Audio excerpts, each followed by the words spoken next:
frontier. These are the voyages of the metal podcast, Bunsen Burner. It's a mission to explore the strange bands and seek out new albums. To go boldly where no metal podcast has gone before.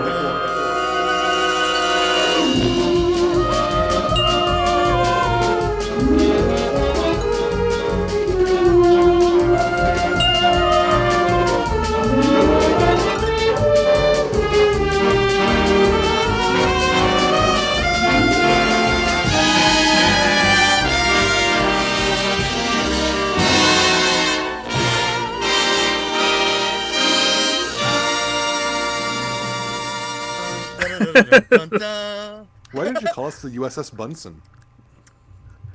Because I'm not as creative as you. Hold on. I wanted to guess what the name of the. It's Starship Enterprise. I was about to say because I'm such a Star Trek pleb. I don't even know.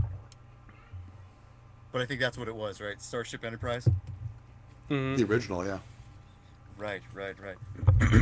And is that the intro song when he does that little intro? It's like Yeah. dun, dun, dun, dun, dun, dun, dun. Mm-hmm. Okay. Ta-da! Yeah, as you can tell, I'm on the third season of original series, so it's taking over. Holy smokes. That's good. Chekhov's there now. Kraken. Chekhov's been there. Season 2, I think, right? Yeah. I like when Kirk makes out with that girl and then he punches her in the face. Dude, oh yeah. I sent that one, but dude, like every episode he's like macking on some alien. They're humanoid, of course, but still. Yeah, they better be humanoid. But yeah, and then now Scotty got a new haircut. Looking sharp. Is Scotty the guy with the wig? I don't know. Which is the guy with the bowl cut? That's Scotty, right? No, that's Chekhov. No, Chekhov. I think he He wore had a wig. few different haircuts during the show because they kept changing his wig. That's I original. think he did wear a wig. That's original coconut head. Yeah. So if I remember correctly, they brought him in with a hairdo that looked like he was a member of the Monkees to try and appeal to women. Right. Yeah, he looked like Yeah. Davy Jones. Yeah. Well, they didn't really need to do that because they had, Captain Kirk. He's the ladies' man. Yeah, but he's like the older ladies' man. They wanted one that looked like the Monkees for like the happening chicks. Hmm. But yeah. And now, 60 years later, they're still trying to get women into it. Yeah, The almost Monkees, something that was like a good show. Oh, yeah. You ever see that, Paul? No. Is it the same kinda like- same era? Yeah, it's from the '60s. It's kind of like it's almost like a real life version of Scooby Doo or something. It's really goofy. And of course they had their songs playing. Yeah, they had their songs playing when they're like running around and stuff. Well, Scooby Doo kind of did the same thing a little bit. Yeah. The Accent Star songs. The Accent Star songs, right? Exactly. The Fallen one. Yeah.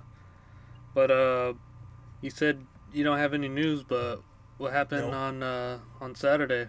Or is that unblessing confidential information? It doesn't matter. They're not going to listen to this. And neither is John. Give us a scoop.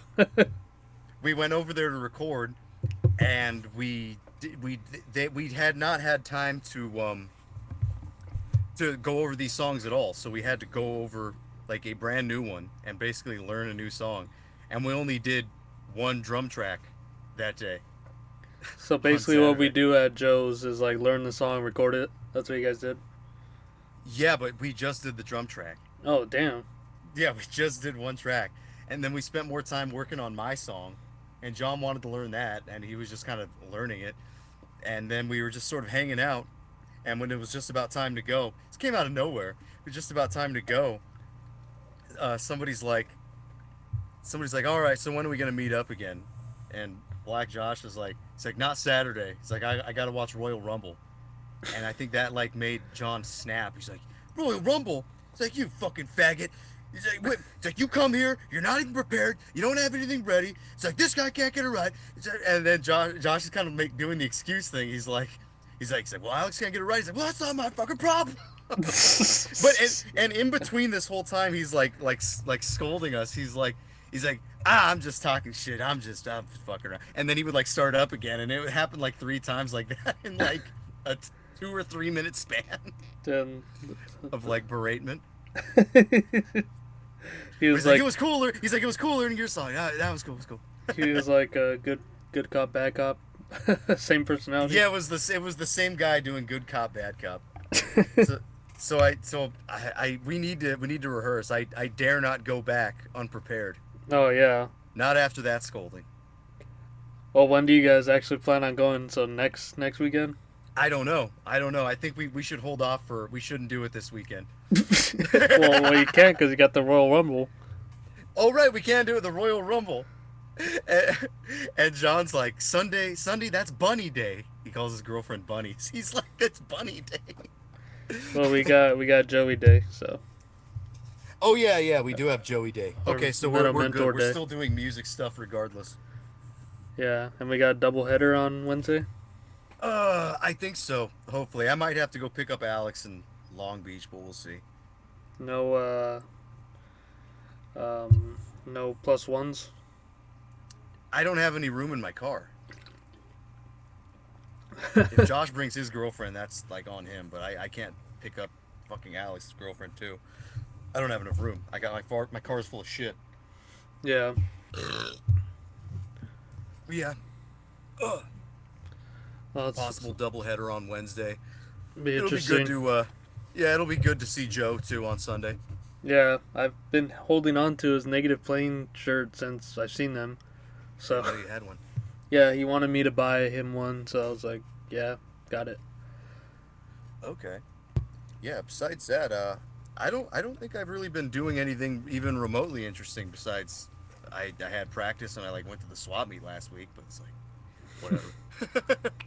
Good news, I'm done my nothing's- sushi. Nothing's been happening. Raph was absent last week, but we do have a new song, and it's so the first minute of it is extremely wild. It's Drownback Zeph wild. It's Lust wild. It's Ouroboros wild. I like it. It's Galicia Wild. It's delicious. Yeah, delicious. Yeah, so hopefully we get to unearth another Bernard project. What is it? Obedience Paradigm. I've come across that on Metal Archives, but Yeah, it's just I Yeah. forgot that I could never find it. none of those. You can never find anything. Witchblade, you can't find it. There's like some other one on a compilation, Hymns of the Apocalypse. I think they're called Yeah. like Legion or something like that. You can't find that. But yeah, some guy has a copy, but I don't think he knows or wants to upload it. I don't know. Wait, so who is that guy? Is he just like a friend of Axis of Advance and those guys?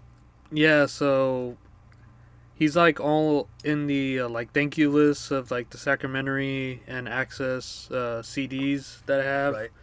And then when I was looking for a copy of River of Corcone a while back, I saw that his Discog name was the same as the one in the thank you list. So I was like, "Hey, are you this guy?" He's like, "Yeah, this is why I have these copies still," and blah blah blah.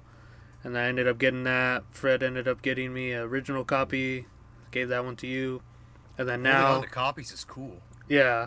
And, I sent you guys what he has still.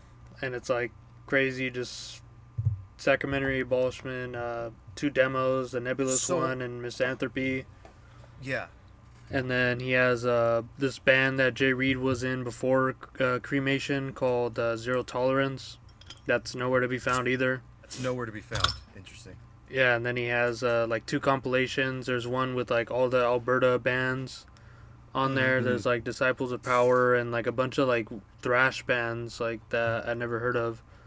And then the Hymns of Apocalypse with like Thorazine, Ouroboros, I Lust. checked out Thorazine. It's like brutal death metal. Yeah, a lot of people liken that to like Cryptopsy. I kind of found them when I was listening to Xenomorph because they kind of have like that same sort of aesthetic, but they sound Yeah, they do. a bit different.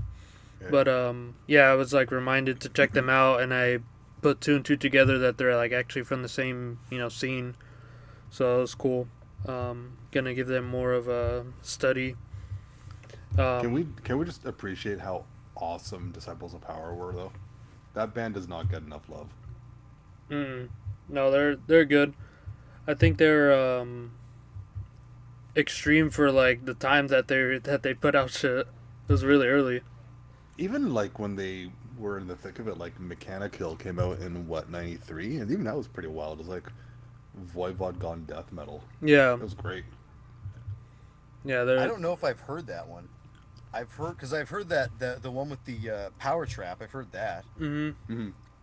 but I don't think I've ever heard Mechanic Hill. I never went that far. Worth listening to. Yeah. Solid band. Yep. Okay. and so anyway, this guy, I think that he was with the like independent label that Axis and Sacramentary had, like when they were putting out Oh, their stuff Fifth early. Division. I think so. Yeah. I think he was like, I don't know about running it, but had some sort of affiliation with that label. That's the only thing I can kind of, um, think of, or just being, just a guy around. Um, but yeah, so he has like all these copies of these things, and I hit him up asking because I've been looking for a copy of, Lust Genesis of a Satanic Race and can't find it anywhere. And so I asked I'm him just on surprised how a hard that is to find. yeah, just on a whim. I asked him. I was like, "Hey, do you have any Lust merch?" And then he's like, "Oh yeah, I have 2 shirts." So I got those for me and Dan, and I was like, "Okay, I've been looking for the CD too." He's like, "Oh yeah, I have that. It's 100 CAD." I was like, "Okay, So whatever are you all Oh, the want." so, t-shirts so are you all paid the for the t-shirts like t-shirts were on top or more than, or on top of that? Huh? They were what's it called? 50 CAD each. Wow. Yeah, 50 CAD? yeah. But So were the t-shirts like pre-cut or what? yeah, so they were like, he said that they were sold to him like that, and I think they were all made sleeveless. So Made sleeveless or just cut? I couldn't tell. He said that That's what they I'm were just wondering. they were just sleeveless. It looks like they were like made that way, not cut, from what I could see in the picture. Okay. Yeah, he said that they were sold that way. So I guess we're gonna show off the All right. guns I suppose so. at the next Galicia show. We'll both wear the Lust shirts. Yeah. They're different designs, so it'll be all right. Yeah. Um, but yeah, so he was nice enough to let me know that he had that as well, and then I saw that he had the Obedience Paradigm, which was another Paulus band with some other person in there. I don't know off the top of my head. No, it wasn't Paul. It was Sabazios was Bernard. in there. Was it Bernard? I thought it was Paulus. Yeah. No, it's No, it's it's not. Sabazios. It's Bernard. Oh, okay. Oh, you know what? I was thinking of Witchblade. Yeah, Witchblade is something else. But yeah, so it has Bernard in there, and it was some other guy, and it says it's wonder if like it's gonna Death be, Thrash. Yeah, I wonder what that's going to be like because it's like I would have 100% confidence if it was Bernard on guitar like writing that stuff, but if he's just a drummer, I don't know. We'll see. We'll see. Yeah, so that's coming, and we'll upload that when we get it. It's already shipped, so let's just see how long, Wow. Canada can go without having a strike. Yeah, I shipped Jimmy his the 7-inch too. Oh, nice. Yeah, I want to hear his thoughts and see the thumbnail. I wrote to Jimmy FTB from the block. Yeah.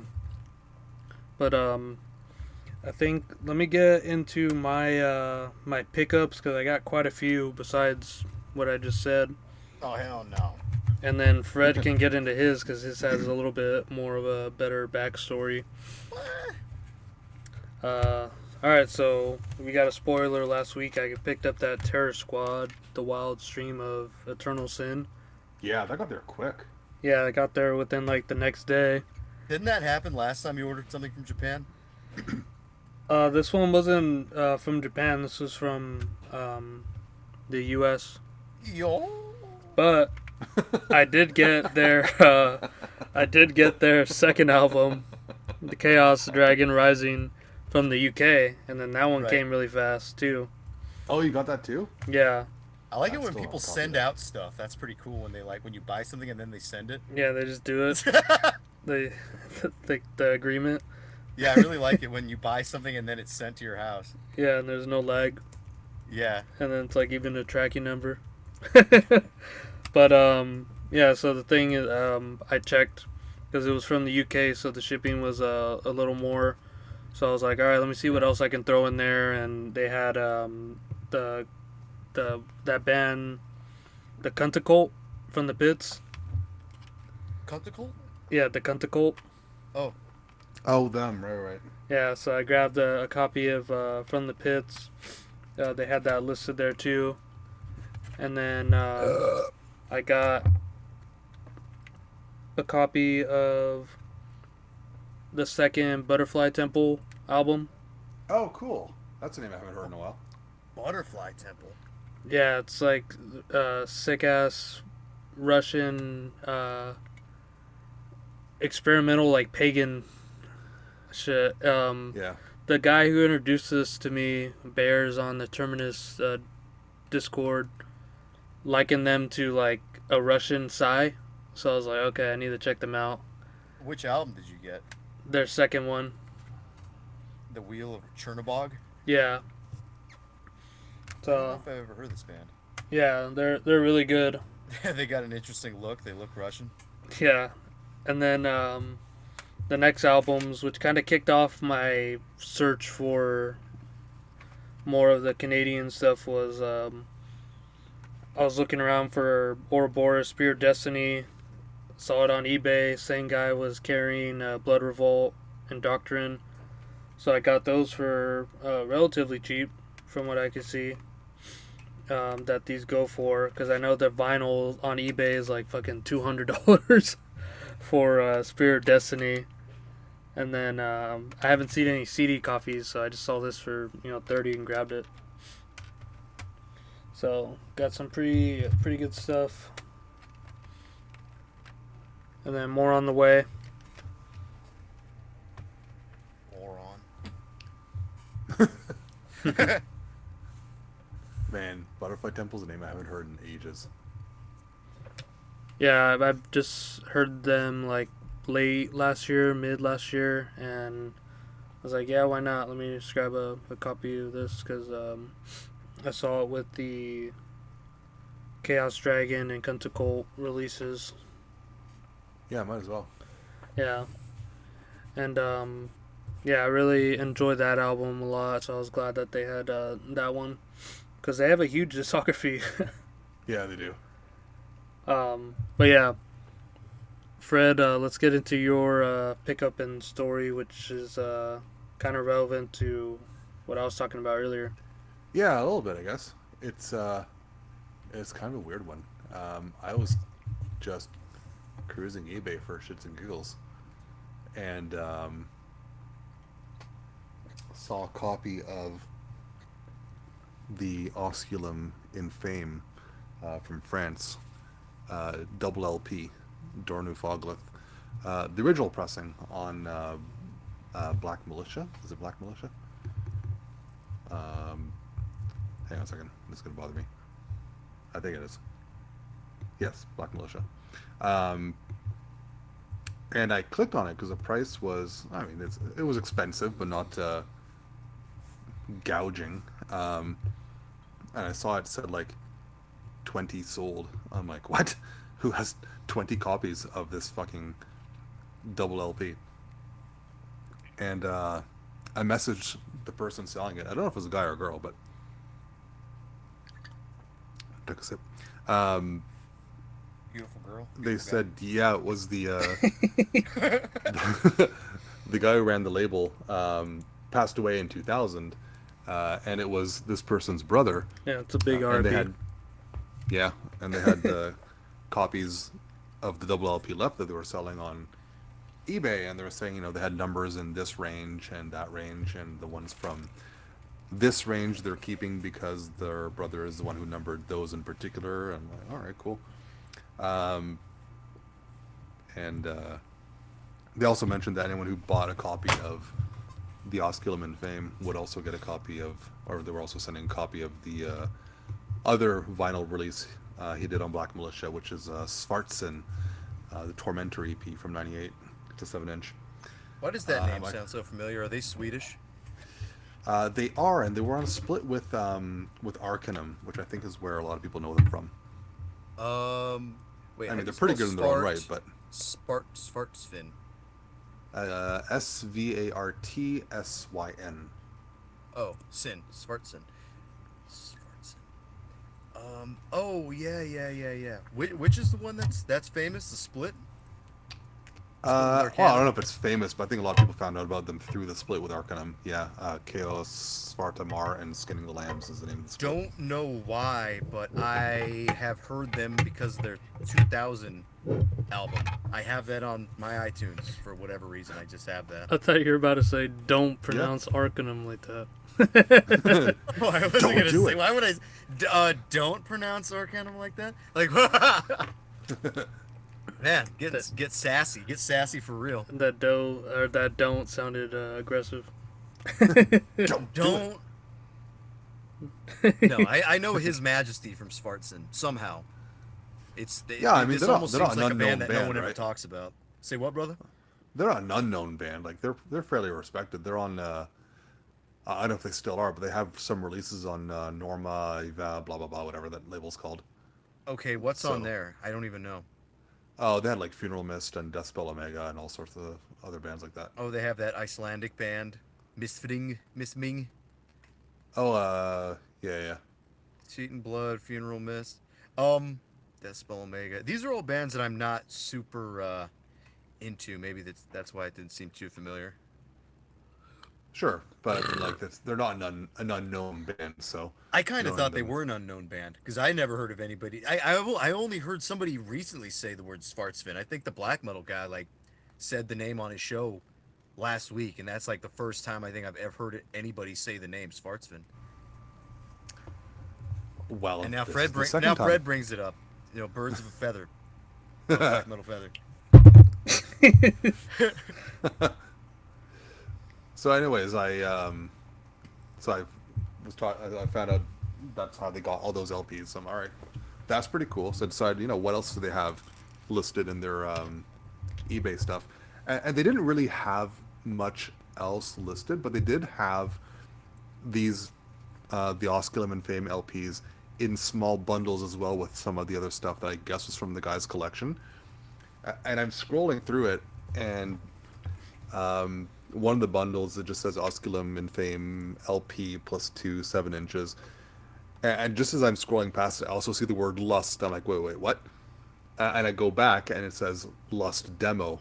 I'm like, what the fuck? I click on the listing, and the you see the LP and the 2 7-inches, and like in the bottom corner you see like a little cassette. I'm like, what the fuck? And it's the Holocaust Whore Hell Slut demo from Lust. Um, and I'm like, are you fucking kidding me? I was already interested enough in buying the LP, and this was like a $20 price difference to have these couple other 7-inch EPs, plus the Svarts and plus this Lust demo. And I'm like, that fucking done deal. Fred was like, Yep.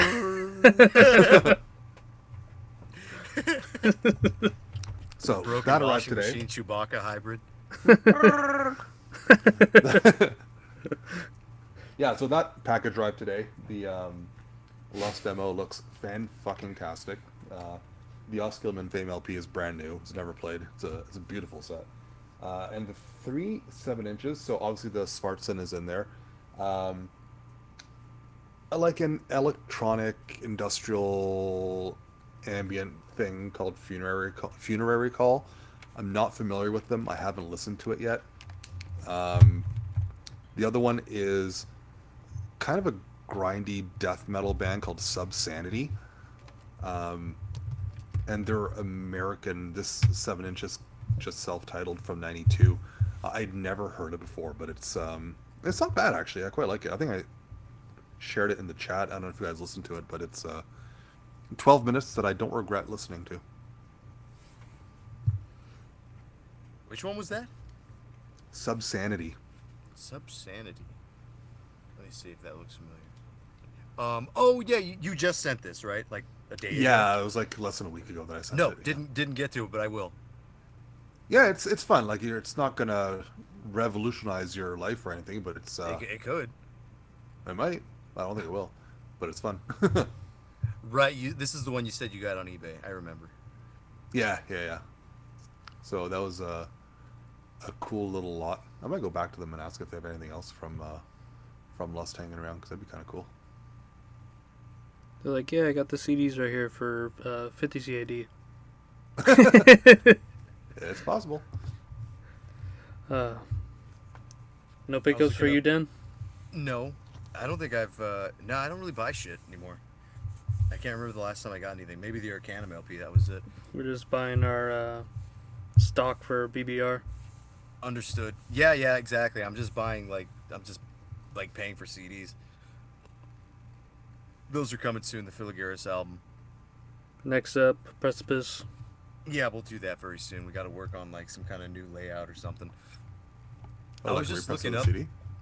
Yeah, we're gonna reissue it because we like people when we go to shows, we play shows. People want to buy shit, and we don't have any. It's like retarded. We'll just do some.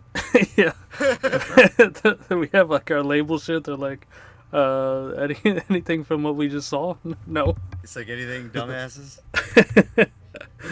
Yeah, all right, we'll do it. We'll get to it. Yeah, because we Well, I mean, you gotta. have the split with Filigaris has is that the one that has the That one's out, right?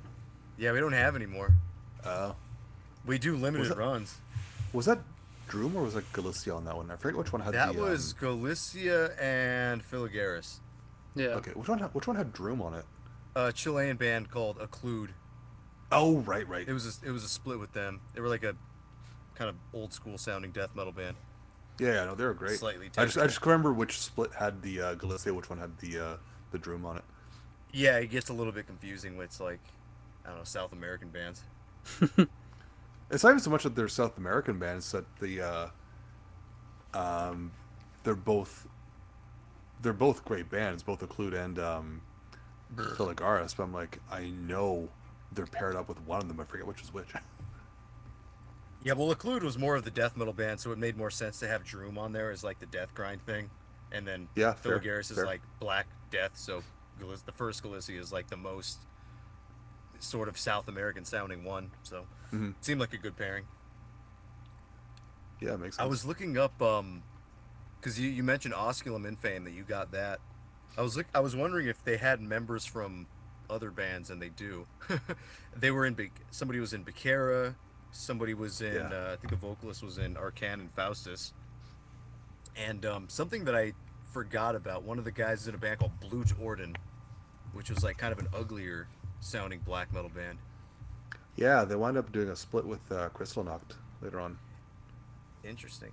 Yeah, because I kind of like it when these bands kind of branch out to do something a little bit uglier. It kind of reminds me of like Moonblood doing that other project that we covered a long time ago, Night Wolf and Ravenclaw.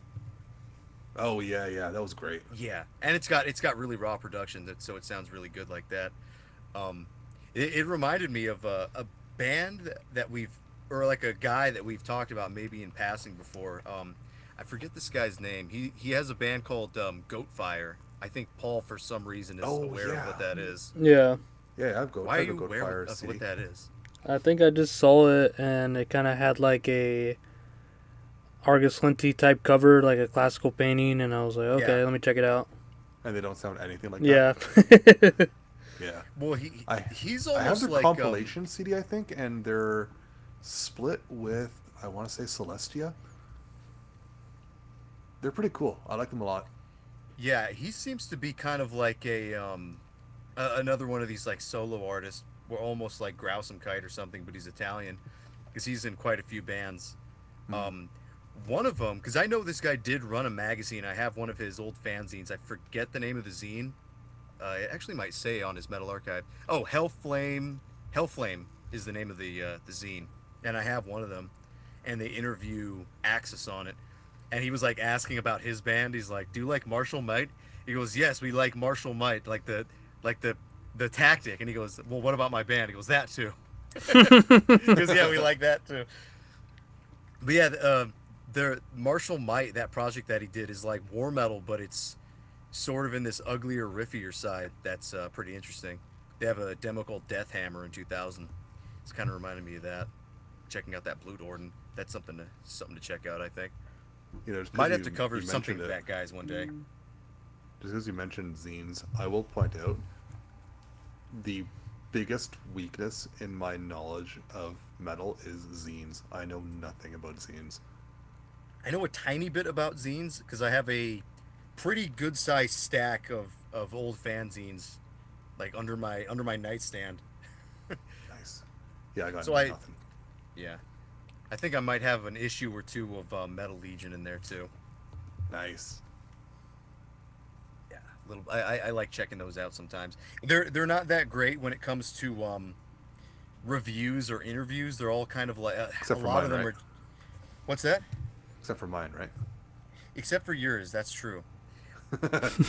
It's like this guy asking about his band That Marshall too. Might. Yeah. Yeah, that too. Um, but those things are more. Those things are like better as tools to like check out bands that you would otherwise never hear anybody like talk about. Because I've discovered so many bands from just checking out fanzines no one ever talks about. Hmm. Yeah, that's fair. Well, I don't know if John. anyone who listens to this follows my Instagram, but I have been posting every Blaze Birth Hall release. So I've been listening to a shit ton Everybody of Blaze loves you Birth Hall. for it. You're like more popular than ever now. Yeah, I'm that I'm was I'm bigger than Jesus. that was that took a long time to get through your Brandon Cove releases. I was like, Oh damn. yeah, and that wasn't even all of them. I didn't put in the duplicates Uh, because like I have two copies of Two Conf, I have two copies of um, the one that the English version is called Ulvegar. Um, and like I just finished Forest. I didn't put the cassettes. I didn't put the 2018 issue of the self-titled. I'm just trying to do one copy of each album. Ideally, the first CD copy of each. Um, yeah, so I just finished Forest. I think I'm doing Varglade next. Uh, and listening to these is like back to back. Um, it's great. Like I hear different aspects of them that I didn't necessarily realize before, and just reacquainting myself with some of them. Like I've had the first Varglade album for like 20 years, and I always liked it, but kind of always thought of it as like another Blaze Birth Hall release. I think it's one of my favorites now. Like after this, listening to it for the last week, yeah, that one's great. it's so good, and it is in a sense like just another Blaze Birth Hall release, but that's kind of what makes it so fantastic. Like it just nails their sound perfectly. It's so good. I actually got a cheap, not too cheap, like maybe like $300, $200, something like that. A new stereo system for my work, just for my like desk here, Noise. which has it's one of those cheapo things where it's a fucking multiplayer thing. So you got the It has CD, everything. you got Yeah. the tape, and you got the fucking the record player at the top. So because my stereo system at home has been like out of commission for a while just because I don't even know. Some of the wires are fucked up or I'm not sure what it is. Stuff's not working. But I'm like, you know what? I really need to get back to listening to my records and stuff. But I Mm. do have a 7-inch right here. I don't know if I've ever talked about it, but it's not a new pickup, but it's something that I have. A band called Anwyl. Familiar with that, Fred? Canadian band? I am, yes. Yeah, A-N WYL, I think. W-Y-L, Yeah, Anwyl. yeah. It's kind of it's kind of in the wild Canadian tradition, I think, Paul. I don't know if I've ever showed you this band before or not. Does that sound familiar? No. No, I think I sent it to the group chat, or maybe I just sent it to Julian. I'm not sure. They're in Since the he was talking Canadian about style, but since he was they're not talking about actually War Canadian, are Tech. they? What's that? They're not actually Canadian, are they? I think they are. I don't know. I remember the name, but like the ones that are Canadians usually stick out to me. I don't remember them being Canadian. I could be wrong. see. Oh no, I'm a dumbass. They're from Kansas. I thought they were Canadian. I mean, they might sound Canadian, so fair enough. Well, I was Kansas, reading. Canada, kind of. I was reading something. I was reading something, and this like kind of ties in. It's like they were talking about, um, Bernard coming to their like practice studio and like fucking up the joint. Yeah, fair. Yeah, this is good stuff. I think a lot of it is on YouTube, um, except for the EP that I have, which is 2001's Totalitarian Perversity, which has a bunch. It's a mass grave. I don't know if it's like Holocaust photo or whatever, but it's just a big old mass grave, Let her with two rip. tracks on it. Yeah, I wonder if I can. I was thinking about that, getting doing like an LP rip. Wonder how that would work. Oh, this is on End All Life? That's badass. Why? What else is on End All Life? Oh, Abigor, Black Death, Moonblood. Atomizer, and Antaeus. I think Heralorn was on there too. Who the fuck is Drastus? Not familiar offhand. Me neither. Doesn't look that great. It's from France. I'm They're- kind of they're iffy French when it though, I comes to think, right? French black metal.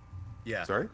Yeah. So I'm kind of iffy when it comes to like more modern French black metal releases. I always kind of expect it to be just a little too DSO, maybe. I mean, there's not a ton of French bands that sound like Deathspell Omega. Well, the stuff that's more modern, maybe, is my fear. How modern are we talking? I sometimes fear modern black metal. Not in a good way either. Yeah, like I'm looking at this band called Winter. Oh, this isn't even that new, but they have like a bunch of modern albums. Winter Blut. You ever heard of that, Fred? From Germany. Yes, I have their Six Danak, the first album, I think. Yeah, Let's see what that one looks like. They're That a one looks. weird band. I'm looking at these album covers and it scares me. I'm like, I don't know that I want to listen to any of this stuff. The I've been, aside from the Blazebirth Hall stuff, I've been listening to a lot of late 90s early 2000s German black metal. They had a lot of really good bands. I don't think really get the attention they deserve. Like, there's been a lot of attention on the late 90s early 2000s French scene lately, I find. Yes, definitely. But the German ones, not too much. Like, it's too bad. which ones? Like Hellfucked? Do people like Hellfucked nowadays? I think so, but well, you remember we did the Thront and Idafel split like ages ago. Yeah, that's That was from, completely like, unknown that was from, shit. like, Never heard of 2003. that stuff before. But like, what else? Graven and Vargsang, Avigas Reich, Ulfstallir. I heard of Vegas Reich the other day. It was pretty good. It's faster than I Yeah. expected it to be. Yeah, no, it's really cool. What What the fuck else? is Varg saying? Sorry, Said who's Vargsang Varg is saying? one of the guys that was in Graven. Graven. Fuck is Graven? Uh, Oh, Graven is wait. Why does this look familiar? Why does the Graven? I'm sure we've talked about this before. possibly, yeah, That logo but looks great though. yeah. Pest was really good. All right, more black metal for the list. Okay, if you're so Pest doesn't sound like any of the bands I mentioned, but if It'd be you cool haven't if they were heard called Pissed. if you haven't heard Aura, Kraken.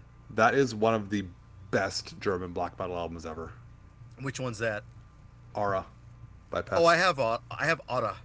Okay, so all right, so you're good. You're good. Yeah, I bought the LP after you made me aware of it. I wasn't aware of it. I'd never heard anybody talk about that band before. Oh, it's so good. I hope did That the makes same me thing. a poozer. Told her about it, and now she has it too. Who's that? Hope. Hope? Yep. Hopeful Hope? Let's see. Varg saying. I don't know what to check out from Varg saying. Throne of the Forgotten? First album is still my favorite. Call It the Night Wolves, I think it's called. The Call of the Night Wolves. The Okay. Night Wolves, they call. Mm-hmm. We ask the questions. You stole it. Yeah, let me see if I have anything here that's interesting in my lists. I'm just looking at lists. That's all I'm doing, really. Let's see. How do I? No, I can't see it. Never mind. Son of a. I guess that's it for me. That was good while it lasted. What happened to my phone? Yeah, the Oh, physical there it is. media doesn't let you down. You had that 7-inch, so I got there the you go. 7-inch, and then I got this Raven Dark monocle canonical 7-inch split with a band called Old Colt, and that is Oh, cool. what you would expect it to be. Yeah. Should we go into break? Probably. Works for me. Okay. Probably. Dan, let's hear your best impression of the Julian break segment. I don't think I could do a Predator. That's I don't think I could do that'll it. be all the fun. Let's see. Hey, this is Julian Gonzalez of Flesh Mangled. You're listening to the Bunsen Burner Recordings podcast. Brrr. I can't do a Predator. There you go. All right, we're back, and we're with Impaired Nazarene, Bocce Ball, and Mhm. Black Ass of Absu. Black ass. Forgot to do the names earlier, but here we are. We'll Yep. get there eventually. Second part of the show. This is going to be releasing the first week of Black Metal History Month, and we're keeping that tradition alive because why not? Why not? It's funny. It's Still, the I beginning think, of the year tradition. yeah, get all the black metal out the way. Yeah. Yeah, that's what happens. But yeah. So we're kind of thinking over at the end of the last show. We're like, hey, what's a classic release? Because it kind of lands on the rotation where it's not neither of our picks. It's supposed to be a guest pick, but we don't do that. We don't do those that much anymore. Yeah, guest pick or now it's just kind of classic, I guess. And we're throwing around names, and we didn't want to do anything like too big or anything because I mean what hasn't been said about the huge albums, so we just thought We also don't want to do anything that like Jubb has done because he's done a bunch. yeah, 400 and like 30 or something. He's on 1349 again. Yeah. So yeah, he's following the Black Metal History Month a little early, but he'll get the memo. No, just kidding. But yeah, so I was like, why don't we do Sad Legend? And Fred was like, yeah. Dan's like, yeah. That's So pretty much how it went. Unanimous. yeah, so This is basically a Paul pick. secret Paul pick, Paul suggestion. Paul suggestion. Subliminal message. It's an album I would have picked too at some point. I think It's Sad Legend. You're a sad It's legend. one that goes way back for me.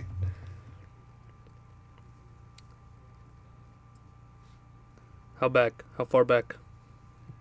I want to say I first heard it in like 2003, 2004. Damn. God damn. Did you never picked up a copy or anything? You just heard it No, online? it was already a pain in the ass to find at that point. Yeah, I see that Brain Smasher has his like CDs that he like. I think they're like CDRs that he makes, and he has this one and like Dark Lord on there. You know, the super expensive CDs that he just wants anyone to have. That's So you the can only pick one. up one from him for like $5. Yeah, no, I don't think I got a real one. Yeah. And like, I'm sure I will eventually, but just it hasn't quite happened yet. Yeah. I mean, there's copies, but they're just so damn expensive on Discogs. Are they expensive? They're like 100 up. Let's see. LP, CD. That's $80 plus shipping. That's like what? $1,000. This is like $1,200. It might be a different currency. This one says $200. This one says 150. Yeah.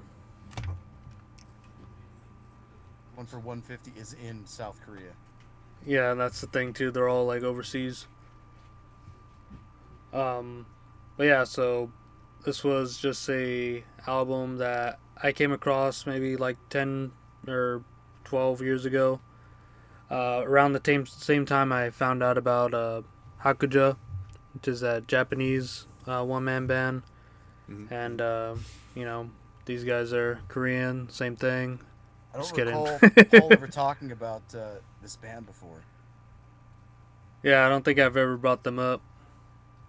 But Why the hell not? I think they're just felt like everyone knows them. Like every time I see someone online like bringing them up, I'm like, okay, yeah, it's like, and then the YouTube links they have like like thousands of views on it. So I'm assuming it's something that a lot of people have come across, and I think it might just have to do with like this being from where it is and not much bands coming out from this area. Like the ones that I know are all sort of tied together with this. Yeah, So there's like same. Holy Marsh. I think me and Fred were talking about that, the melodic death Yeah. metal band. I know the other one, Othean. Yeah, I listened to that one. I didn't hear that one before. And then there's what is it? El Patron, that like brutal melodic death metal band. They have that album with the little kid riding a bike called "Running Quickly Towards the Battle Line." I don't know if you guys heard that one. I don't think No. so. They all seem to be kind of tied in with Yeah, melodic they're death all metal a bit. a little incestuous with the members, and actually that one band that you unearthed for me again, a really early Korean band, Tokabe or something. Oh They're yeah. they're linked to this too. Oh, to Sad Legend. Yeah, I think the bass player played for that band too. Oh yeah, I don't even remember how to. Oh, yeah, it is like Takabe. Yeah, That was back when YouTube was easy to find stuff, and like on the related videos on the side there would be tons of stuff, to like an endless amount of stuff to find, and this was one of those bands. yeah. I So I think knew that early on. I don't exactly recall when I came across Sad Legend, but I know them. I know I've heard that before. yeah. And a surprising thing for me too was I just looked into like the label, and it's like all bands I really enjoy. So you got like Populous with their debut album on there. You got Darkwoods, My Betrothed with their debut album, Mhm. and then December Wolves. But I'm not really a fan of this album, the Till 10 Years. I'm a huge fan of the second album, Completely Dehumanized. Like that one's fucking amazing. Um, December Wolves. yeah, like if you have you heard that? I think I brought them up on the last episode. Oh really? Yeah, because they kind of reminded me of or maybe it's a different band. Um, yeah, you know what? It might be a different band. I thought the band I was thinking of was called December Wolves. Oh Hmm. no, it is. It is the Completely Dehumanized Yeah, the album. album's amazing. Yeah, because I remember me and Joe, where we were talking about that with Joe, and we were sort of talking about like when metalcore was much more involved in like thrash metal and melodic death metal, Yeah, and that I brought it up last episode because that Terror Squad sort of reminded me of December Wolves. Like that was the one band. That was one of the bands that I was able to compare them with. hmm. Yeah, I think you might have brought them up like quick or something. I didn't catch Yeah, it. yeah, yeah. But yeah, the album's amazing. But their first one, it's a little bit more in the same ballpark as the rest of these albums, where they're like little synthy black metal. Yeah, Like even this one, I checked out the Bishop of Hexen from Israel. I've heard of that.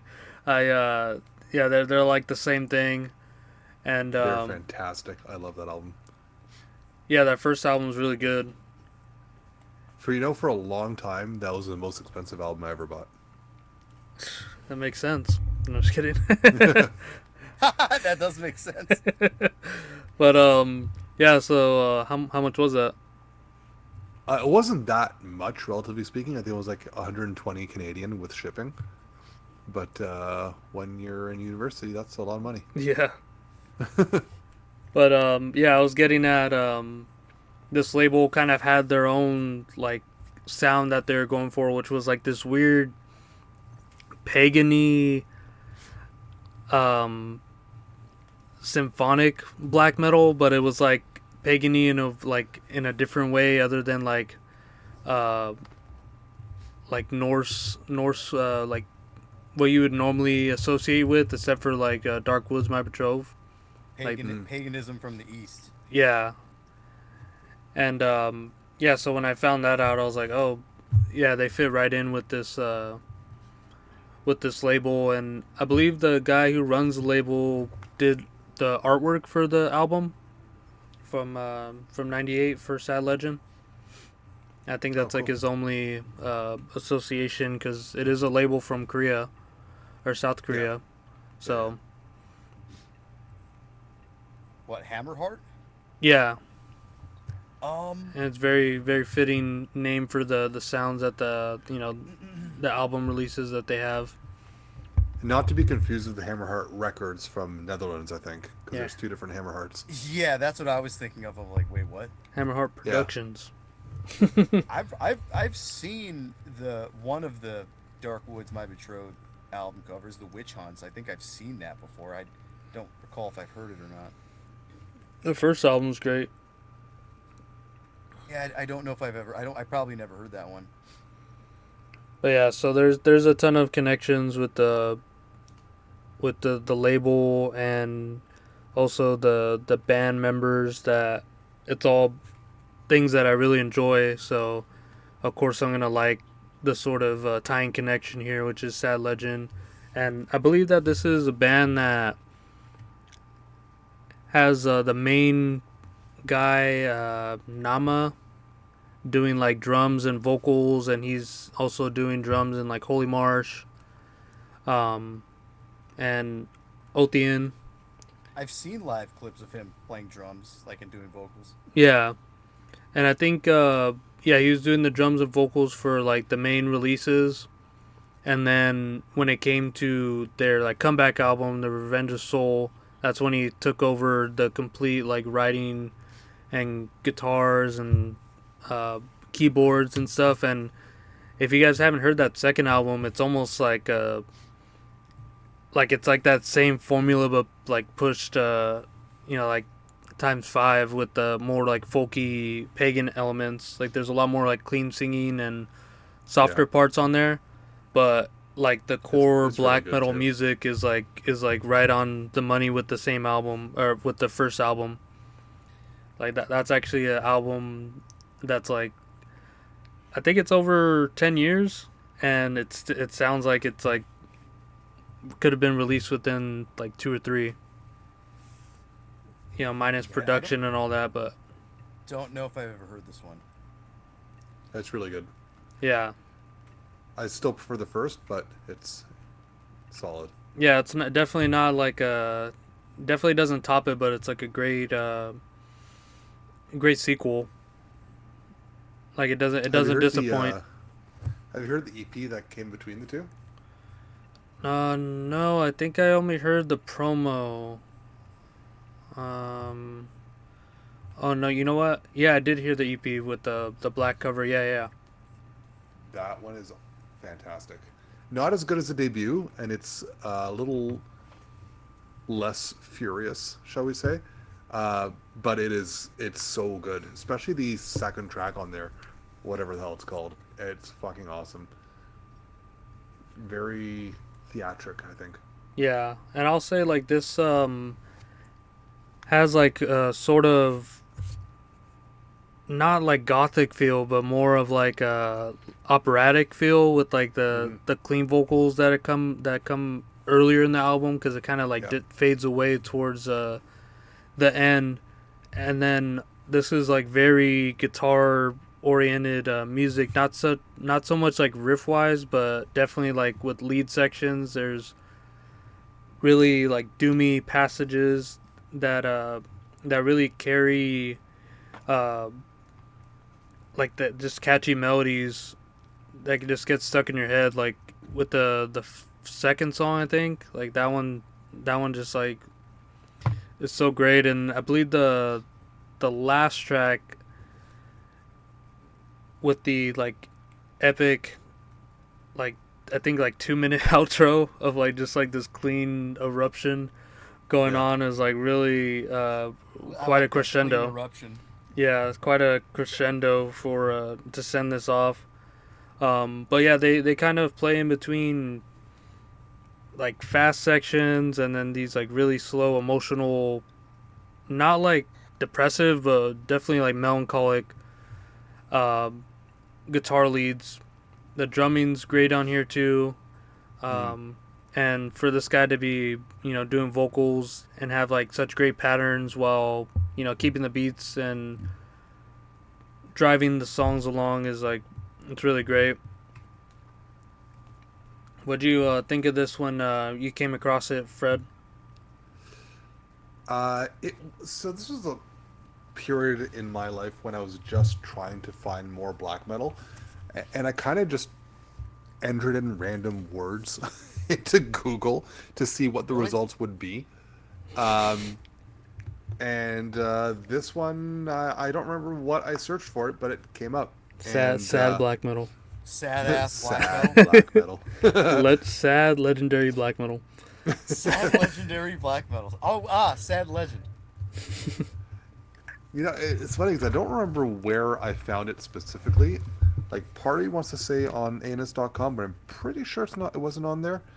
I think I just found it on Napster or Soulseek when going through someone's collection and just downloaded it. And I think the first thing that grabbed me was the very very first track, Han. Yeah. The first thing you hear is the guy inhaling before the scream at the beginning. I don't know why that caught me off guard in a really good way, but I found that really natural and really appealing. Like, it's just a strong start. Um, the fact that it was fairly symphonic, I guess. I don't know who actually does the keyboards on it, but um, it gives it a really good atmosphere. But the woman singing in it was what clinched it for me. Yeah. Like right away from the first track, that pulled me in. It was at a time too when I had kind of gotten into and at the same time out of gothic metal, so I really liked Tristania and Serenia, Theater of Tragedy, Since Thy Beloved, those bands. Um, but they wore a little thin for me fairly quickly. I still really like Tristania. Like, Widow's Weeds is one of my favorite albums. Yo, that White Widow. Yeah, but the Sorry, but the that's the whole weed strain. White Widow. the whole uh Beauty and the Beast thing wasn't really doing it for me anymore. Um, it was a bit too cheesy, but this It's still was still cheesy. very theatric, but um, not nearly as corny as some of those bands. Um, so that kind of like grabbed me right away. Yeah, it didn't come across like you said. That was a good way of putting it, like the Beauty and the Beast. It's like they do a lot of like layering and stuff, and like it's not really like trades back and forward. It's like one person just like finishes off while the other one starts, and it's not like conversational at all. It's just more of like a layering of vocals. Yeah. And I felt like because I think even the main vocalist does clean deep vocals too, and it kind of made me like when I was listening back, I was like, wait, was he doing like the the female vocals too? Because again, no one's listed there for doing Yeah, no, I noticed that. I noticed that, and I couldn't figure that out either. Um, I don't know if there's a woman listed for the EP. Hang Yeah, on. because there's definitely a lady on the on the later releases. And yet, I'm looking at it I now. thought there was a There's lady no on one. this one. No. That's what we're There might thinking. there might not be because even the Sounded second like a EP lady. only lists Nama as vocals. Yeah, So who knows?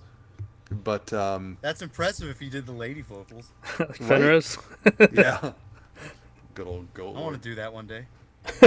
Yeah, But it the ends up better than the ladies we got. I Yeah, think the other thing seriously. that kind of We've had ladies before and they did terrible. the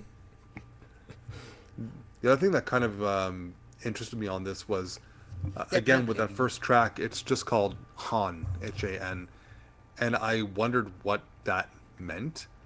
Um, and looking it up at the time, it's a Korean term that refers to like a cultural pain or cultural sorrow. Um, and I liked the fact that they embraced like Korean heritage on the album because that's not something you hear in very much black metal. You hear a lot of Nordic stuff. You hear like, but Korean history in black metal. Yeah, that's why I feel So, like it has History First like and that. itself only. is black metal. It takes like that pagan folk influence, but adapting it to their own like culture Yeah, instead of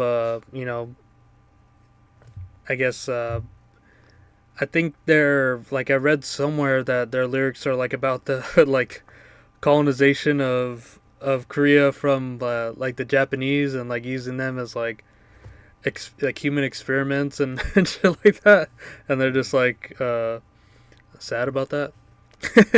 yeah. I mean, And fair enough. yeah, I guess you could say the same thing about like the Norwegian black metal scene with the whole Christianity and Eating at paganism thing. McDonald's with BB guns. Yeah, but yeah, that was a nice addition to this instead of being something so I guess generic, right? This has its own identity to it. Yeah, exactly. And I always found the bands from countries that you don't hear black metal from as much when they embrace their own culture in that sense. It's a lot more interesting than them just making generic satanic black metal, or worse yet, embracing like a different culture from their own. Like it always throws me off when you have Brazilian bands singing about Hyperborea and Vikings. I'm like, guys, Yeah. really? Like, It's don't like get me you're in the wrong. fucking Some hot, stinky jungle. right? Like, don't get me wrong. Some of those bands are really good, but you're looking at the subject matter. Like, guys, your name's Pedro. Like, what's going on? You're not a Viking. But Vote for what Pedro. The satanic Hispanics. Yep. Satanic Hispanic. Six spick. Stick, stick, stick. Instead of six Yeah. six. But yeah, Dan, do you have any history with this album or any I don't thoughts? remember. I honestly don't remember when I found this.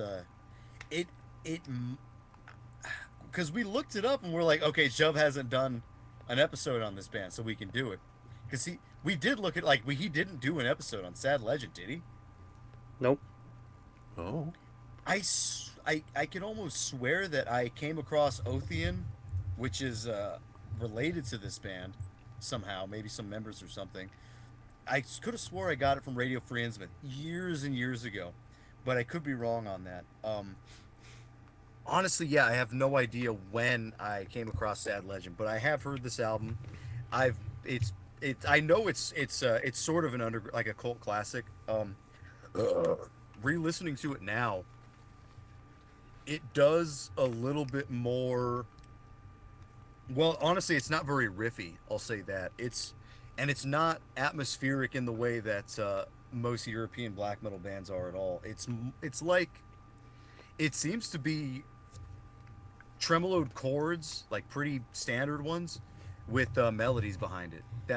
And like at different speeds. That kind of seems to be what it's doing. There's not a whole lot of um, like metal riffing going on. It seems to be much more of a Yeah, just straight down the like Paul line said, black metal. like an operatic piece. Like it feels like an opera song, but kind of made to the tone of black metal or something. Yeah, and Um, the synths really help out with you know, filling up the space in this when there's those tremoloed riff, chorded riffs going on. There's the synths in there adding the sort of lead section to it, and then when that's absent, there's the guitar leads that are really prominent. yeah, because I'm looking at the similar artists for Sad Legend, and I honestly don't know that I agree with any of them because it doesn't. It seems to be just a bunch of melodic black metal bands from like a bunch of different countries and different scenes. Like you have Graveworm right here. That Graveworm might be closer because Graveworm was like a gothic metal band, and honestly, I could see where Sad Legend sort of could fit into that subgenre a little bit Yeah, as gothic metal. Let's see what else we got here. Odium, I would say no. Psy, I would say no. Holy Marsh, yes, because and then you have like something like Denial of God, which I think doesn't really fit much at all, besides the fact that it's also melodic. Um, but besides those things, which I don't think fit very well, there were two that I was thinking of today that made a little bit more sense to me. There was a band from Germany that I don't know. I came across them a bunch of times on YouTube in the old days. A band called Cryptic Winter Moon. I don't know that anybody really Oh yeah, knows I them remember them. anymore. Yeah, and I listened to a bit of them today, from their first album, I believe. Is that the one with Dragon's Blood or whatever? Yeah. Blood of the Dragon, 1999. This is a little bit more like one of the closest things I can find that is like Sad Legend. Maybe not in the sense that uh, it's not really operatic it's more just melodic black metal with some symphonic parts, which is like pretty much what I see this as doing. But yeah, Cryptic Winter Moon. That's basically good stuff. If anybody's interested in something that kind of sounds like Sad Legend, like straight at the very base version of that, and then another one, not totally, but a band from the Netherlands called Sirith Gorgor, which I think people know, but maybe people haven't heard a whole lot of their stuff, even though they got like a number of albums. Mhm. Because I was mostly familiar with their first album. I liked that one a lot, and it just kind of popped into my head like melodic black metal. I kind of hear this Sirith Gorgor. You guys know that one? I know the Yeah. band name, but like you said, haven't really delved into it. Yeah, it seems to be one of those bands where it's like, oh yeah, I've heard of that band, but Yeah, maybe not a lot of people have checked it out. Would check out the first album. But yeah, I like it. I wasn't really bored at all. I would we what I'll probably have a little bit more to say once we actually get into a song. Um, do you guys mind if I derail for like a couple minutes? I kind of wanted to read off some comments that we got. 'Cause some of them are funny. Just before we do, the you Yeah, mentioned that Psy is listed in the similar artists. right. I don't agree from a riff perspective, No. but the fact that we describe Sad Legend as very operatic, that parallels to Psy for me a lot. Psy is very operatic, especially in like the Hail Horror Hail kind of era. Yeah. It's very theatric in the same kind of way as Sad Legend is, even if it doesn't necessarily have the same kind of song structure or riffing. That's There all. was yeah, there was an album that Psy did in 2012. It was called Insomniphobia. It has a really weird Yeah. uh, yeah. album art. The woman with the flower in the window. No, not that one. I think it's before that. It's a 2012 album. It's like some pregnant old lady with a bunch of babies in like a wheelbarrow. Mm. Yeah. Oh, okay. And But they're all what's weird dead. about this album is like it seems I remember it. The first two songs are extremely good, operatic, like fast-paced black metal, and then the other ones are kind of these weird things with interludes and like very theatrical. I wasn't a fan of the rest of the or I was a fan of track 1 and track 4. Those were the ones that seemed to be like hits or something that's not totally attached to the whatever this concept might be. Anyway, sorry, derail ahead. What's that? You go ahead and derail. Sorry, that was my little Oh tangent. yeah, the derail. Yeah, I just wanted to read a few comments because I thought they were funny. I'll start with these couple Spotify comments because I forgot about this one. Uh, this was right before we went on break for the last episode. Somebody says, "Impractical Jokers is extremely not entertaining. I can't watch 5 seconds without being annoyed as fuck." Piss. Well, sir, I won't read your name out, but you're wrong. Like, you don't think Impractical Jokers is entertaining? What are you watching, dude? He's listening Like to people us. being beheaded? Are you watching Three Guys, One Hammer? What are you watching? Are you watching the Napravsky Maniacs? He's watching us. That's funny. Self burn. Yeah, self own. Somebody else on the Wormed episode says the hogs are all here. So I really enjoy that that the listeners The horde of are hogs. really on are they're on board with this hog piglet thing. Yeah, the slop. The slop. Enjoy the slop, piggies. Um, some we were talking about the Dark Fury gig, the infamous Dark Fury gig. Somebody Yes. comments, "I was at the Dark Fury gig. The Oh drunk Lord. singer was the Otar frontman. You can see that the other guys really hated his behavior. Next time I saw them, he was not with them anymore." Somebody else says on the newest episode, he says, "Just in time for my slop. Listen to Warriors Chalice, piggies." Oh yeah. Shannon says, "Let's get wormed." All right. And then this was a comment that I actually put on the year end for Terminus. I said the Plague Project kicks asshole. If you're not familiar with that, that got the death metal guy's #1 spot for album of the year. You remember who Plague is, Fred? No. That would be the guy from I'm in a Coffin, but we actually covered one of his projects a couple years ago, Trifane, if you remember that. Oh yeah, I think so. That was a like a three or four song demo, right? Yeah, yeah. Well, Yeah, he yeah, just I came remember out that. with a new album with a band called Downward. That's pretty good. It's kind of taking the old tradition of the crazier side of DSBM, which is pretty cool. Oh. This isn't a comment, but it's just a notification that I thought it was funny. It says new subscriber, Crazy White Boy. And then somebody says, "Indeed, the sketchiest people in the underground seem to gravitate towards crust punk." Another nugget of wisdom from the Bun Bun Boys. Yeah, watch out for them fucking oogles, dude. You're a crust punk oogle. You know something funny, Paul? I don't know if you remember. I'm not gonna say his name, but one of Josh's old friends, some like crust punk, started following me, and he's like sending me stuff, and it's like I don't know how much I can trust an oogle, dude. I feel weird about it. Yeah, just treat him like Matt and just. I'm looking at it. That's about it. Treat him like you can't say that, and Matt's listening. Too many reels, my friend. Too many reels. No, it's okay. We're still buds. Yeah. So, shall we? I don't know what song to do. So you guys, if you have any songs for us. Fredward? For me, I love all of them, but the first two tracks are the ones that made the biggest impression. Might just be because they're first, but that's where I'd start. What do you think, Paul?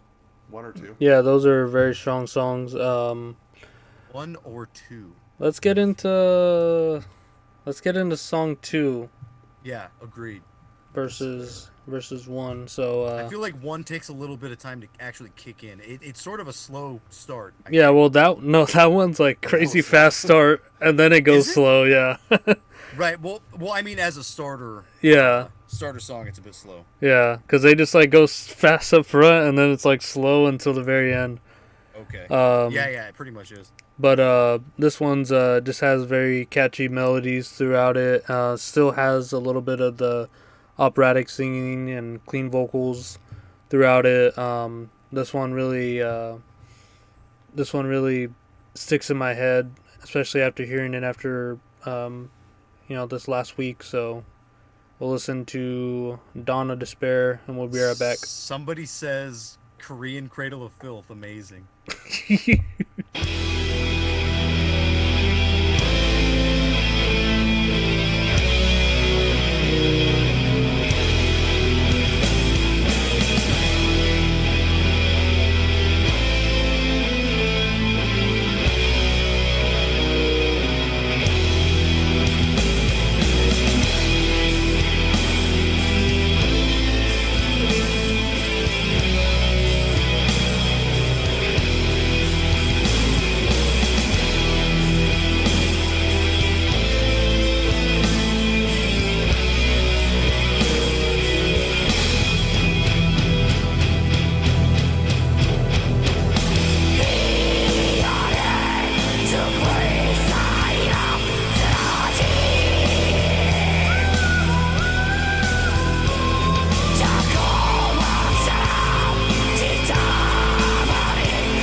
All right, we are back from Dawn of Despair. What do you guys think of that? I was a little bit more. I was a little bit more like gothic death doom Yeah, it's than it very was black very metal, right? slow, very slow melodic leads in there, Yeah. and The opening riff kind of reminded me of Catatonia. mm-hmm. Yeah, it's like that. It's kind of like Paradise Lost. It's kind of like The Gathering and like Mourning Beloved or something too. Mm-hmm. And we got to talk about the the high vocals, right? The clean vocals. Yeah, knowing that it could be the guy doing that, like I can't help but giggle every time I hear them.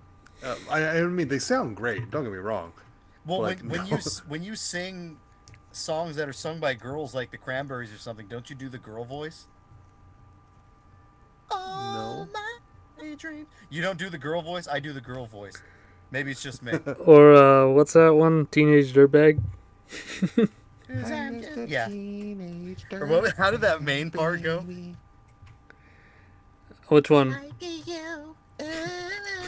Yeah. That part. Listen to Iron Maiden, baby, with me. Come with me Friday. Don't say maybe. But yeah, these riffs are just leads are so like like the name of the band, very sad and melancholic. Very British. Like Enchantment. Yeah, And but a lot of the like heavier riffs and more I guess like more metalized riffs are very rooted in like pagan rhythms. Like there's like they have a lot of these like triplet fills going on even during this one main instrumental section where the tail ends switch off from like a skank beat to like a triplet. Yeah, that was surprising actually. I didn't expect it to get that technical, which it is a little bit. Yeah, and that was like one of the parts that really stuck out to me in this song. But what? It's an interesting way to switch things up on such a slow track. Yeah, because it leads up from this very slow main chorus section into this more pagany triplet style into this like instrumental break where they'll go into different tail ends, A and B variations of it, and then right back into the main hook of the song, which is this lead dun dun dun dun dun dun dun dun dun dun dun dun, with the vocal trade-offs in there, where one is kind of riding along with the riff, and then you have the other one, the high vocal. I can't even do it, but yeah, very memorable and catchy song for me, especially when it goes off into its more intricate instrumental parts. Reason I sort of I keep bringing up like Death Doom stuff, like Gothic Death Doom stuff, is this doesn't I noticed this, but I didn't really catch on to it. Is like this doesn't really do black metal chords. It kind of it sounds like it's honestly just doing power chords. It doesn't sound like anything Yeah, it's very any of heavy those heavy other ones. riffs. Yeah. It's usually when they have their faster sections that they're actually doing like black metal chordings, but for a lot of the slower songs, they are very like single note or just power chords with those melodies. Yeah, because they kind of didn't do it here. They didn't do any chords that I heard that were like not power chords. So maybe on the next one I'll have to check and see. Yeah, but Fred, what do you think of this one? um, probably one of my more preferred songs on the album. The whole thing's solid, but um, I do like the way it sounds and the trade off between the male and the female, maybe. Vocals are great on this. Like I still don't know if it's a guy or not, but whatever they are, they sound great. So, and I think that trade off is what really like pushes the track to the top for me. Yeah, it definitely fills in that space. Otherwise, you would just have the guitar lead going over, but they fill it in like perfect with the sort of. It's almost like a vocal counterpoint to Yeah. the riff. Yeah, exactly. No, really cool track. Yeah, and Before we, go ahead. what's that? I was gonna say before we get into the next track, I just wanted to give what's on the thumbnail today. I actually put the the characters from the Never-Ending Story, Falcor and the Atreyu when he's like riding the luck dragon. Honestly, I just put it there because like the color scheme matched.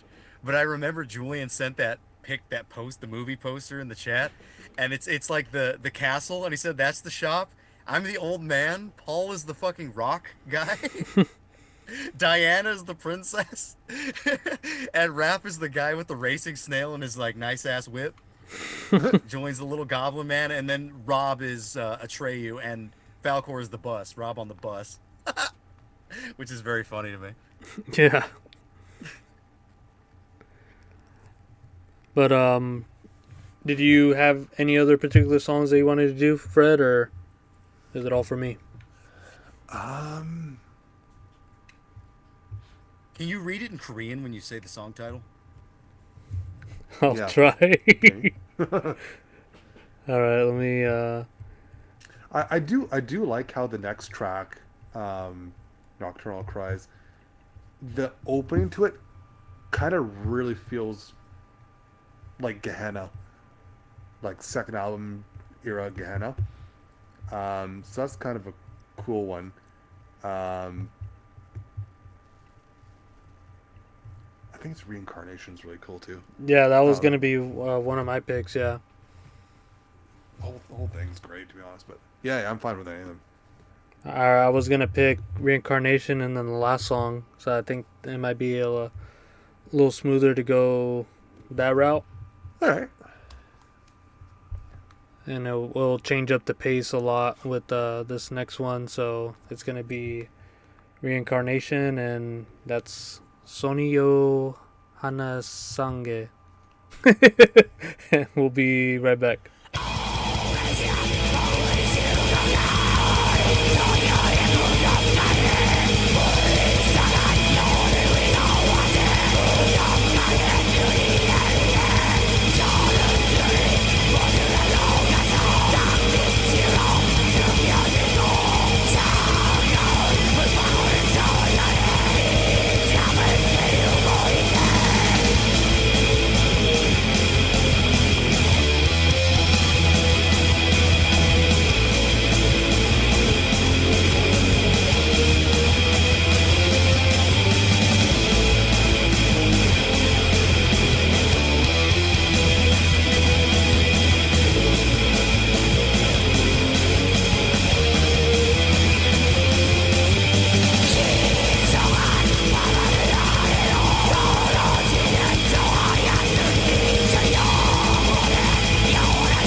All right, we're back from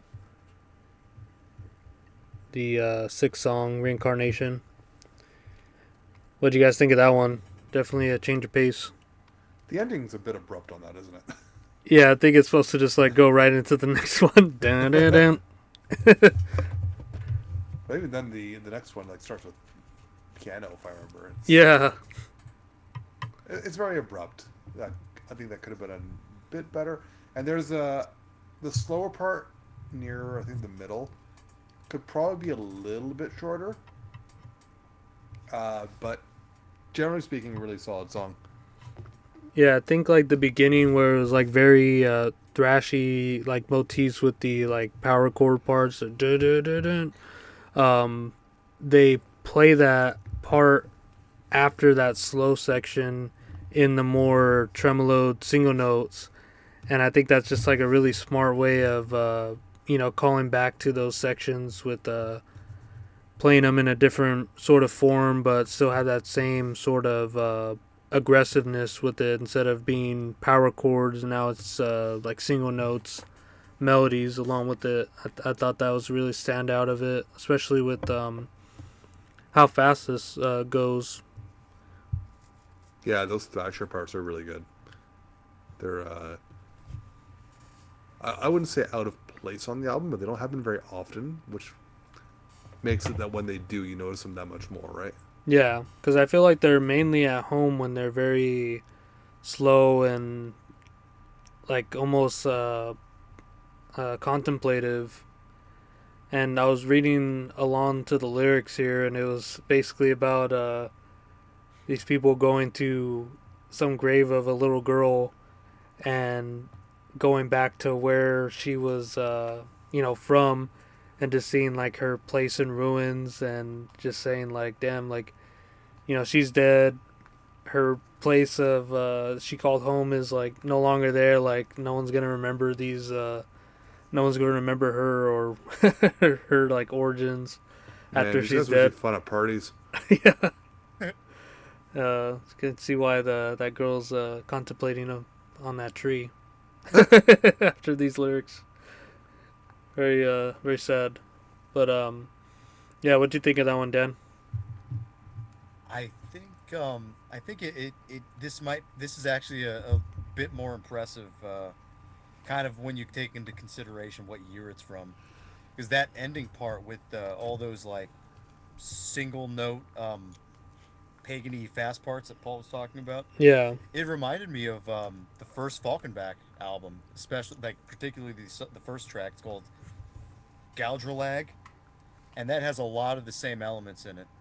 Um, Yeah. and which is crazy because that's actually after this. That full length comes out in '96. Yeah, listening back, it's like I didn't notice or didn't have like the context of this or like how like pagany this sounds and folkish because I don't know, I'm not hearing any like or I'm not aware of any like Korean folk music or anything. It sounds more of like what you would hear in just pagan metal and like folk metal too. Those sort of rhythms and Well, parts like that even sound like Ob Test too. yeah, yeah, and a lot of the like vocal melodies are just kind of going writing right over the riffs. It's just copying the same melodies with that, and then when it breaks away from there, it causes much more of a contrast between the two. And what I really enjoy about the melodies is that in the background you have these chords changing with the synths. They're like so very subtle, but they make such a difference. Like if you were to hear it without those keys in there, it feels so like empty, I think. Yeah, But go on. I think that's probably the most standout thing about that song so far has been like those faster pagan parts. Because again, like I said, Falkenbach. This comes before that. Obtest. This comes before that first album. Um, and then the other one that I was thinking about was like the first Ulver album, but the first Ulver album doesn't do the folk elements the way that this band does. They do them much slower. And even then, that first Over album comes out in the same year, so it's pretty contemporary, I think, which is really interesting, especially coming from Korea. Yeah, I wonder what besides Bathory, obviously, is influencing these more pagan sounding parts. Well, even that that black thrash part that sounds really Norwegian, and I mean maybe you could just say yeah they were listening to Dark Throne or something, but whatever it was, like they've congruently they're like alongside with some of these other bands that I'm talking about, like even some of the biggest pagan metal names, Yeah, which and, is interesting. yeah, and from the label that they're on, they obviously had some sort of connection. The guy did the album art for them, and to have such a wide range from like Finland to the U.S., Massachusetts with December Wolves to Israel to Lithuania, like they must have had a wide pool to take influence from, and obviously the bigger classics if they're into such things or such underground things like those bands. I mean, it's kind of weird. It's like at some point we kind of think as 1995 as not being as being like, oh, it's like black metal's kind of established already, but still a lot of these bigger names had not even put out an album yet, um, which is interesting. It's like that label you're talking about. I'm looking at this Dark Woods, My Betrothed. That now makes me interested in that first album because it comes out in the same year. It's also from Finland, but it's got a really kind of advanced sound. Along with I think there's that other band from Finland. What's the one you were just showing me, Paul? Bethel. I think that might have come around the same year. That's Mm. a little bit different. Honestly, that feels a little bit more uh, something to do with power metal. Oh, and it's later too. It's 97. So I think there may be something about some of these earlier bands that are doing stuff like this. Now I'm kind of interested into like who kind of had the more pagan sound like going on, even though that's not like the main point of this band. The main focal point is more the really slow stuff, and it would make sense for these guys to be like influenced by something like My Dying Bride and Anathema and stuff. Yeah. Um. Yeah, I'm just speculating here on some things, just kind of making a little bit of connections Yeah. Well. because I really didn't know how to come into this. I didn't know where this really lied as far as what other bands sound like this. Like, did were they is there a band that takes influence from them, or is this more like kind of an outlier on its own? Is what I'm kind of speculating. Yeah, it's like a strange, like a lot of gothic metal bands don't really have much to do with like pagan metal No. or like folky metal. It's more kind of in the operatic territory, being a little bit Yeah. more I guess like distinguished in that way. Well, Whereas then it like would be like eclectic in its influences. It's like you have the black metal parts, and then you have like these, death doom parts. yeah, because it definitely has like a the same tricks that it's pulling throughout every song. It has their death doomy slow parts, and then they have Yeah. these faster or mid pace pagany triplet sections, and then they just have fast kind of meat and potatoes black metal sections as well. But then on top of that, having these more, I guess, like cleaner vocal sections, and also like their influence with the synths and like piano intros that they have in here. It kind of lies in more of like a gothic, melancholic sound there too. And I don't know if that necessarily comes from um, the same Death Doom influences that they take their slower sections from. Because it seems to almost be like a hybrid between gothic and pagan metal, the way that they kind Yeah. of fuse these sections, which isn't something I really hear too often or at Yeah, all. yeah, yeah. I've noticed What that do you? the synths tend to kick in a lot when the music picks up speed, Yeah. which really feels very Norwegian too. Yeah, Yeah, I instead was. of it like shining out as like its own sort of I guess lead, right? Yeah. Oh, it's I a really wanted to weird ask. mix. I wanted to ask Fred. How do you see this? Do you see this as sort of a straightforward black metal thing, or is it sort of lining up now that we're hearing it that it's kind of a eclectic influences coming together in a pretty unique way? It's hard to say because the some parts sound very well. No, I think the different parts we've identified Yeah, as what it sounds like to us um, are thrown together in a fairly unique way.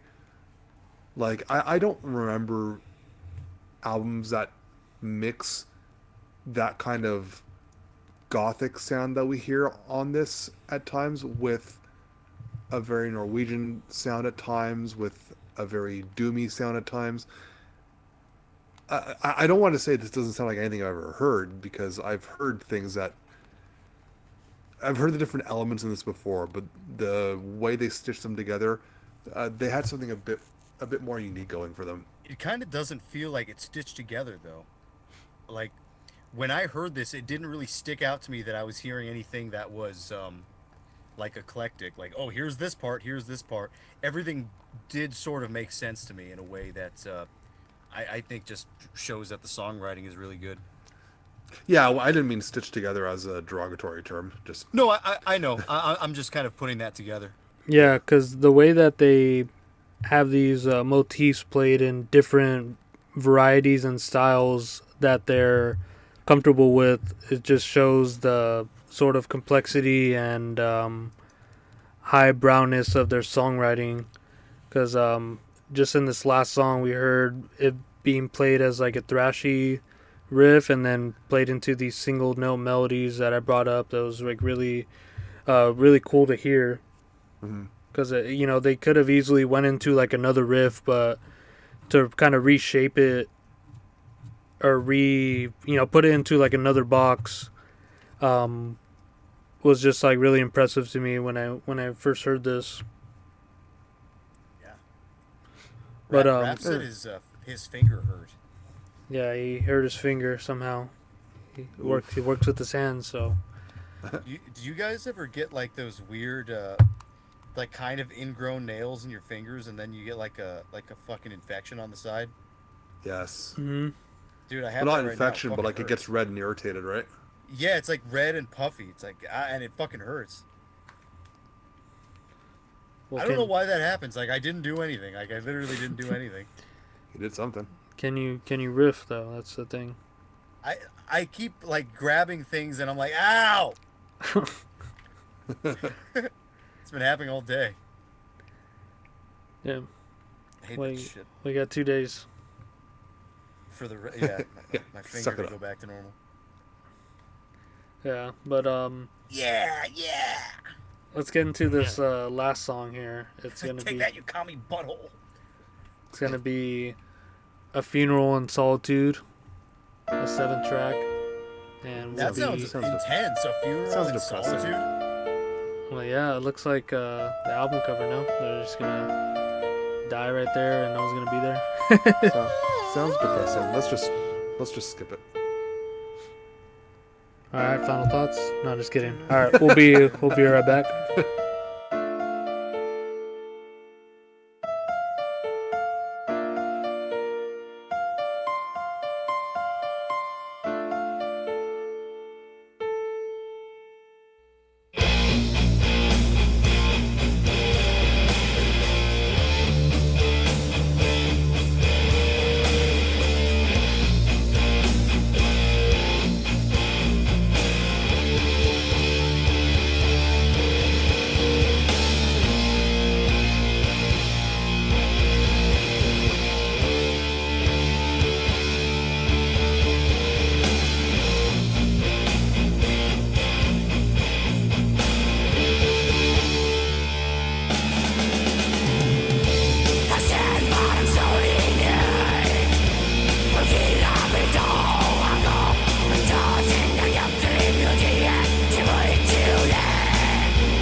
Alright, we're back from the funeral in Solitude. Funeral Doom ending. Mm-hmm. Yeah, it's a nice way What to end other it. black Actually, metal bands have Funeral Doom slapped right at the end? not enough of them. And I think, True. I think it would be good to have a little bit of that.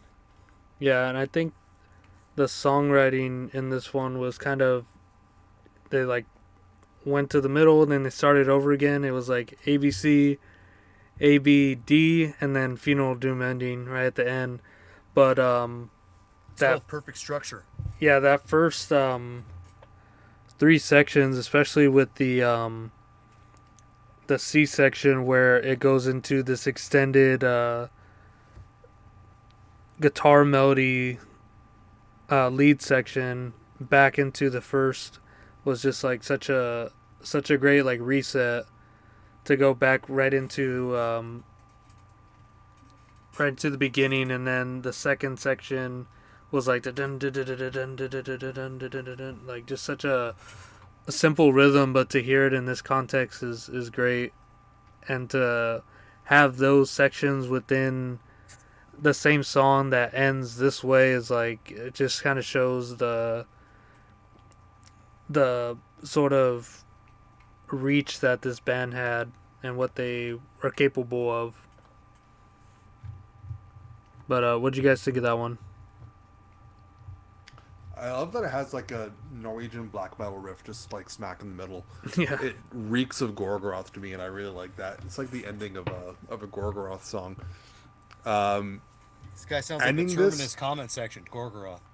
this is a cool word ending to this say. on a funeral doom note is awesome. Like the entire theme of the album is just sorrow, right? Even if it doesn't have a ton of moments that are that slow throughout it. Um, Ending it on that note is such a strong impact. It's fantastic. Yeah, You know, to bring up Terminus one more time, Fred was saying we need more Funeral Doom in black metal. Um, they covered something recently that I'd never heard of. A band from Texas called The Howling Void. The genres, I remember this one because it like kind of stood out to me. They compared it to Summoning, yeah. but they both liked it better than Summoning. That's the Newman Hagen guy. Oh, is that who it is? Yeah, Oh, it is. It is the New Mahagan guy. That's interesting. Yeah, so he does a symphonic funeral doom project, and it does sound a bit black metal and kind of traditional heavy metal at the same time, but just very, very slow. The Howling Void. Check out their newest album, Fred. It's called The Glow of a Distant Fire. I think you'd probably appreciate it. Okay. I've heard the name before, but I've never listened to them. You've heard of New Mahagan, right? No, that I haven't heard, but I've heard of the Howling Void. Oh, okay. Yeah, apparently he's had a bunch of albums sort of consistently. I really wasn't aware of this band at all. Huh.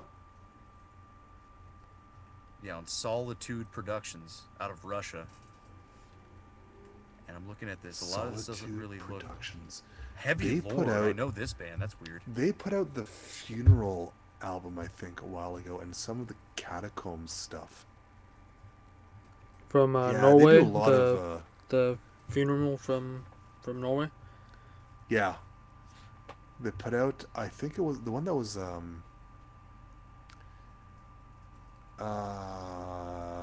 here we go. To warn is a virtue. That's what I'm thinking of.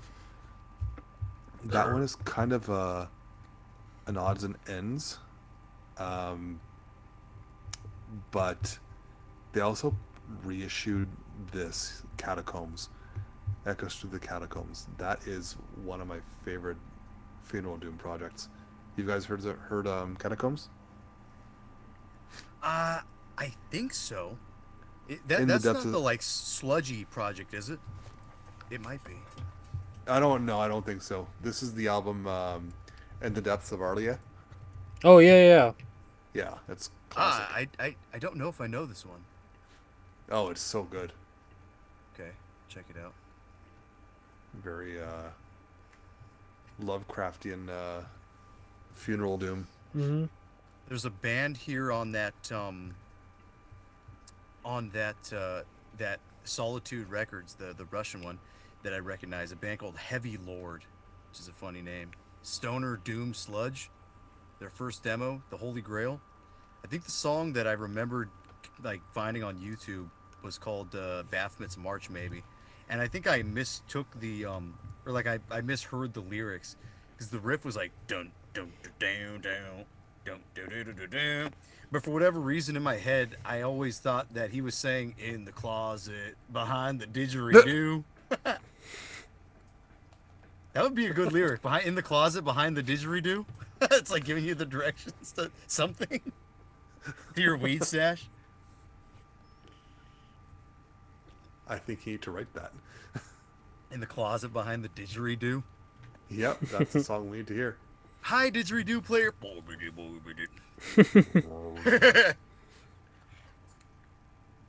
But yes, Sad Legend. Very, I would say, yeah, a classic, and probably should be heard by all. It's pretty cool. Yeah, again, It's pretty cool. I think a lot of people know this, and Yeah, a lot of people know it.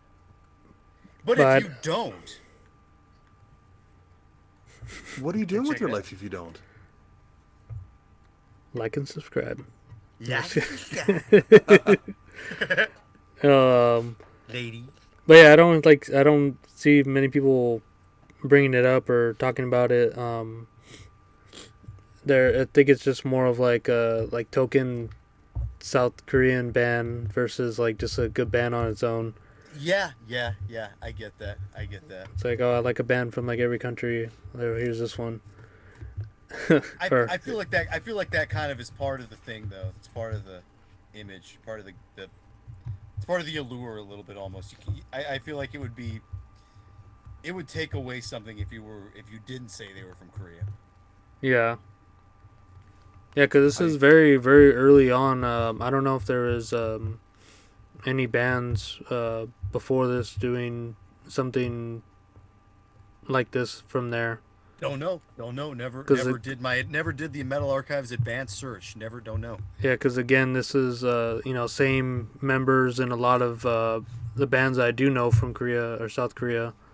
So very incestuous and making good music across. Yeah, now we have Sang from Biological Warfare, Yeah, who took our spot. well deserved. You know, it's funny. I actually messaged that promoter because he's trying to get another thing, and he's like, you know what? In hindsight, I wish I would have had you guys there. Oh, come on, bro. That's what he said. Are you kidding me? No, gone I'm earlier. not kidding. That's what he said. Okay, well, it's better to be wanted, I guess. Yeah. We were missed. Somehow, some way. Yeah, I was Could have opened for the meat shits, darn it. Yeah, that would have been sick. Yeah, it would have been sick. Yeah, saw some videos from there. It looked pretty good. They had their own stage, pretty big crowd, so It did look pretty good. would have been a fun little Reno trip. Yeah, that would have been so much fun. Hopefully that something happens before I die. Well, we got April to look forward to. April, we're going to Long Beach. Whoop-de friggin' do. Yeah. But yeah, any final thoughts, Fred, for this? One of your first black metal albums, and finally get into it now. It's one of his first and one of his last. What does that mean? Whatever the fuck that means. It'll be his last album that he picks up. Nice. It's That'll be Fred's final album. Yeah, Fred will finally he'll be on the deathbed like, oh, it finally came. The Sad Legend. It finally came in the mail. The Sad Legend. All right, now you have to hold off on that. Until you're then. like about to die. And then that'll be your the Sad Legend of Fred. Yeah, there you go. The last I'll, CD. I'll order this in 2060. There you go. There you go. Perfect. You'll order a reissue by then. Yeah. Well, I think that stupid label Azrar is supposed to be issuing this on vinyl. Oh, That you know what? label's a bit I did see that. Yeah, Yeah, I'm sure it's super official. yeah. It says opposite. I want to get one of their quote unquote official T-shirts. I saw that they were going to do Nidhogg Or Iljar Nidhogg. I want one of those T-shirts with the pig on it. So I'm waiting for that. I want that T-shirt. Svart Frad, yeah. It's a great little EP. Did I ever tell you the story how I got that AP? How's that? Guy, I know. I guess I still know him, but he just posts on his list that he has it for sale, and he's asking $40 for it, and this is like 20 years ago, right? And I'm like, I messaged him. I'm like, yeah, I'm interested in that, but I don't know if I can do $40 for a CD that has 4 songs on it. Would you do 20? And he responds to me saying, well, there's a little bit of scuffing on it, nothing that affects play. So how about $10? I'm like, okay, that sounds good. It's a little too high. How about 5? Dude just talks himself out of $10. I'm like, all right, whatever. By $10. I'll just pay shipping. See, that's the thing. Sometimes, like I'm not advocating to buy crazy expensive CDs, but Why not? Just for example, we sell our CDs for $10, which I don't think is a lot. But even if somebody were to be selling their shit for like $20 or $30, it's like once you have that thing, you're gonna have it forever. It's like what $20? That's like a meal versus something you're gonna have forever. You know what I mean? Yeah, so pick up the Natalie Portman nip slip for 15. It's only $15. That's half a meal. Get a poster. Get a quick little 7-inch. Or drop like $300 on original Vlad Tepes Belkat split. Alright, we're cutting that. Bye, guys. I'm just kidding. You know, it'd be funny if I just spent my life savings on like vinyl and records in like 2 weeks. Wouldn't that be funny? I could easily do that. That'd be pretty fucked up though. Then you'd be like, dude, what the fuck did I just do? It's easy. It's like it's in the bank. You just have to sell it when you're ready to retire. Exactly. Well, yeah, there is something to that. I forget what you call that. That's like, God, what do you call that when you have your money in like things instead of actual investment? Money? Stupid. I don't know if it's stupid. It, like in certain aspects, it might be actually smarter. It is if you pick like Beanie Babies.